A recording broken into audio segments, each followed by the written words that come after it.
Der Jakobsweg ist ein Pilgerweg mit einer jahrhundertealten Geschichte. Doch welches ist die beste Route für dich? Dem wollen wir in diesem Video ein bisschen näher auf die Spur kommen und damit hey und herzlich willkommen. Mein Name ist Heidi und in diesem Video schauen wir uns mal ein paar Jakobswege näher an, nämlich mit die beliebtesten Routen. Und zwar ist das einmal der Caminho Português Central, der Caminho Lisboa, die werde ich so zusammen vorstellen, den Caminho Português da Costa und den Klassiker, den Caminho Francés. Und alle Routen haben so ihre eigenen Reize und Herausforderungen und auch so die eigene Geschichte. Und egal, ob du eher auf der Suche nach einer spirituellen Erfahrung bist oder auf einer sportlichen Herausforderung oder einfach die Natur genießen möchtest, hier erfährst du, welche Route am besten zu dir passt. Wenn du mehr über den Jakobsweg erfahren möchtest, dann abonniere am besten gleich meinen Kanal und schau auch gerne den nächsten Teil. Sobald er erschienen ist, verlinke ich dir den hier oben. Und da geht es dann um den Camino del Norte, den Camino Primitivo und den Camino Finisterre. Und jetzt legen wir erstmal los.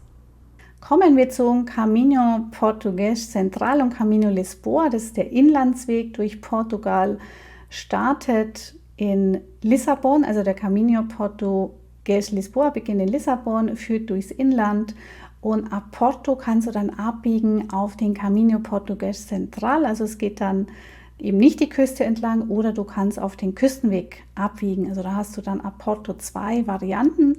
Zum Küstenweg sage ich gleich noch ein bisschen mehr.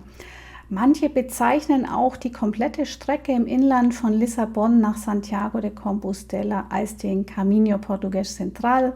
Also manchmal sind die Begrifflichkeiten da auch ein bisschen ähnlich und man blickt vielleicht nicht so ganz durch, wann ist denn jetzt welche Route gemeint. Die Route ist insgesamt etwas kürzer als der Caminho Francés, je nachdem, wo du startest, aber nicht weniger spektakulär. Und hier eingeblendet siehst du mal ein paar Daten dazu. Der Weg, wie gesagt, verläuft von Lissabon bis Porto erstmal. Da läufst du 375 Kilometer und dafür brauchst du circa 13 bis 16 Tage. Von Porto aus sind es dann nochmal rund 245 Kilometer, die du in etwa 12 bis 14 Tagen zurücklegen kannst. Insgesamt geht der Weg also rund 620 Kilometer, was etwa 25 bis 30 Tage dauert. Von der Kondition her ist der Weg körperlich weniger anspruchsvoll als der Caminho Francés. Da gibt es noch ein paar steile Anstiege mehr beim Caminho Francés, hier nicht. Der eignet sich deshalb auch besonders für Anfänger oder Pilger, die es etwas ruhiger angehen wollen. Die beste Reisezeit, da das Klima in Portugal etwas milder ist, kann der Weg theoretisch das ganze Jahr über gegangen werden. Tatsächlich laufen Einheimische eher zu den Jahreszeiten, die von Touristen eher nicht genutzt werden. Allerdings im Winter kann es dafür regnen und am Meer auch frisch sein. Die beste Reisezeit ist von März bis Juni und von September bis Oktober. Und im Juli, August kann es sehr heiß sein und es besteht zudem immer wieder Waldbrandgefahr. Diese Caminho-Variante eignet sich also besonders für Pilgernde, die etwas mehr Ruhe suchen, und im Vergleich zum Caminho Francés ist da auch noch nicht so viel los. Ich sage jetzt mit Absicht noch, denn dieser Weg erfreut sich zunehmender Beliebtheit und wird damit natürlich auch immer voller.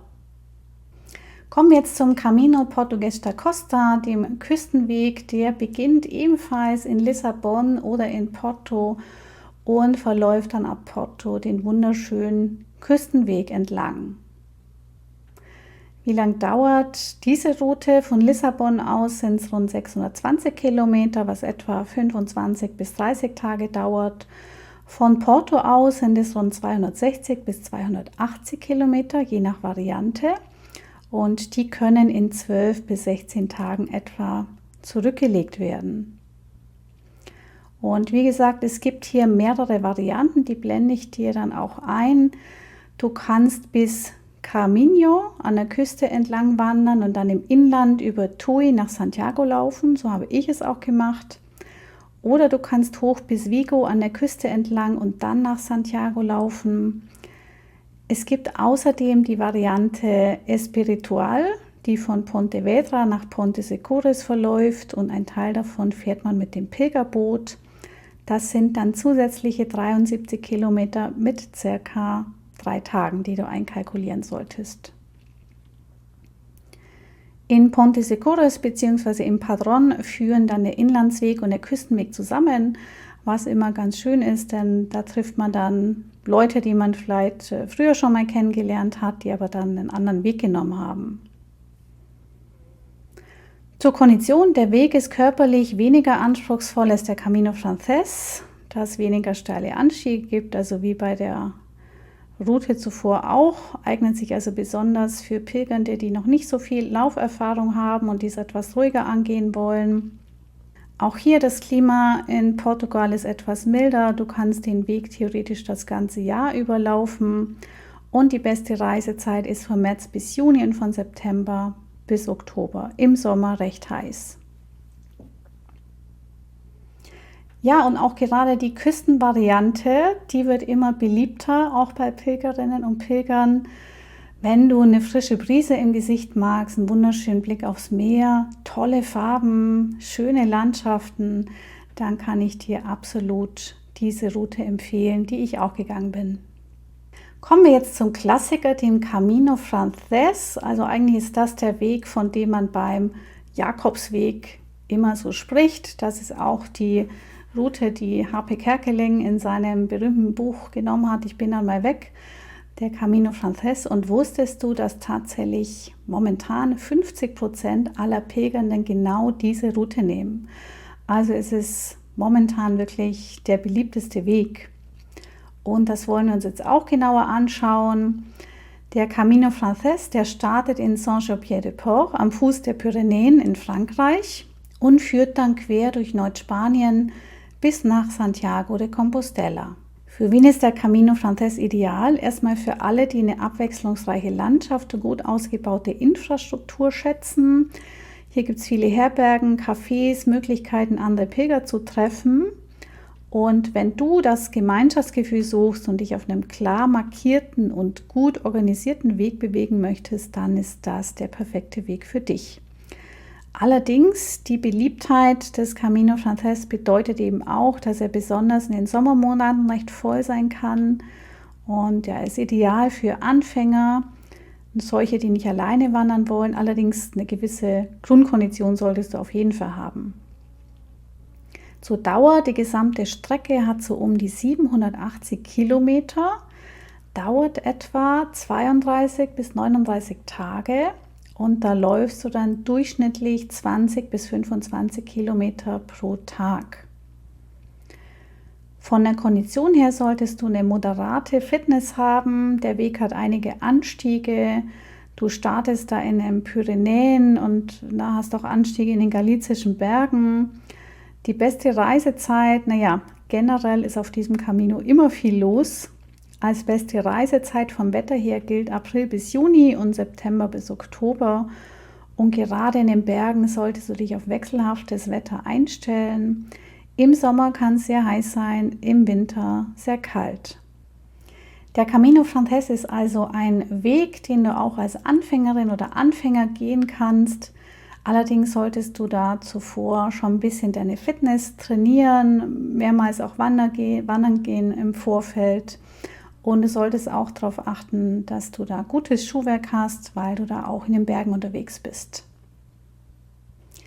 Jetzt, wie versprochen, der Test für dich, was du beachten solltest bei der Auswahl deiner Route. Und da gibt es schon so einige Faktoren, die du berücksichtigen solltest. Und dazu möchte ich dir jetzt mal 3 Fragen mitgeben, die du dir selbst stellen solltest. Vielleicht mal ein paar Notizen machen, so ein bisschen Journaling, ein bisschen drüber nachdenken, das so auf dich wirken lassen, damit du auch so in dir spüren kannst, was passt denn da für mich? Was ist denn richtig für mich? Was kann ich mir gut vorstellen? Wo würde ich mich gut fühlen? Und das ist erstens die Frage: Wie ist meine körperliche Fitness und wie viel Zeit habe ich zur Vorbereitung? Also einige Routen wie der Camino Francés oder der Camino Portugués, der Costa zum Beispiel, die sind jetzt nicht so intensiv, die sind eher leicht, da brauchst du jetzt nicht die Mega-Vorbereitung. Allerdings andere Wege wie der Camino del Norte oder der Camino Primitivo, da solltest du dann schon sportlich ein bisschen besser trainiert sein, damit du das auch etwas leichter bewältigen kannst. Also überleg dir da, wie viel Zeit habe ich mich vorzubereiten, wie fit bin ich und wie könnte ich das Ganze auch von der Planung her dann angehen. Die zweite Frage, die du dir stellen solltest, ist, wie ist meine mentale Einstellung und wie viel traue ich mir zu? Also du wirst lange Lauftage haben, teilweise monotone Strecken auch, vielleicht auch direkt neben einer Straße, ne, was vielleicht nicht so toll ist. Und auch Wetterbedingungen, die wechseln. Und da solltest du dich fragen, kann und will ich damit umgehen und bis zu welchem Grad möchte ich das eigentlich? Also du wirst schon Geduld und Durchhaltevermögen brauchen. Stell dir auch die Frage, brauche ich eher die Gemeinschaft? Möchte ich vielleicht sogar mit jemandem zusammenlaufen und zusammen starten? Suche ich eher die Einsamkeit? Und du solltest dich auch fragen, suche ich eher eine Herausforderung oder suche ich eher was Leichteres und eher Entspannung? Und drittens, wie viel Zeit hast du überhaupt, den Camino zu laufen? Also es gibt Strecken, die kannst du in relativ kurzer Zeit laufen, da kommst du mit wenigen Wochen hin. Und es gibt längere Strecken, wo du dann etwas mehr Wochen brauchst. Ich würde dir auf jeden Fall empfehlen, vorher und nachher ein bisschen Puffer einzubauen. Einmal, dass du noch Zeit für Vorbereitungen hast. Und es ist schon so, wenn man vom Camino zurückkehrt, da muss man erstmal wieder so in der realen, normalen Welt ankommen, sich ein bisschen eingewöhnen, sehr viele Eindrücke verarbeiten. Also gib dir da ein bisschen Zeit und am besten nicht gleich am nächsten Tag wieder in den Job einsteigen. Schau, dass du auch da ein bisschen Ruhe hast, um deine Erfahrungen zu integrieren und dich wieder aufs normale Leben, sage ich jetzt mal, einzustellen. Also guck, wie viel Zeit kannst du dafür denn erübrigen. Der Jakobsweg ist mehr als nur ein Wanderweg und jeder erlebt ihn auf seine eigene Art und Weise und du wirst, denke ich, viel mehr davon mitnehmen, als du jetzt denkst oder vielleicht auch komplett was anderes. Wenn dir dieses Video gefallen hat, hinterlasse gerne ein Like und abonniere den Kanal, auch wenn du noch mehr über den Jakobsweg erfahren möchtest. Teile das Video auch gern mit anderen, die das Thema interessiert. Damit hilfst du, dass auch mehr Leute diesen Kanal schauen und sich über den Jakobsweg informieren können. Schreib mir auch gern unten in die Kommentare, welche Route dich besonders reizt oder welche Erfahrungen du vielleicht gemacht hast. Schau auch gerne Teil 2 an mit den beliebtesten Jakobswegrouten. Und jetzt wünsche ich dir Buen Camino.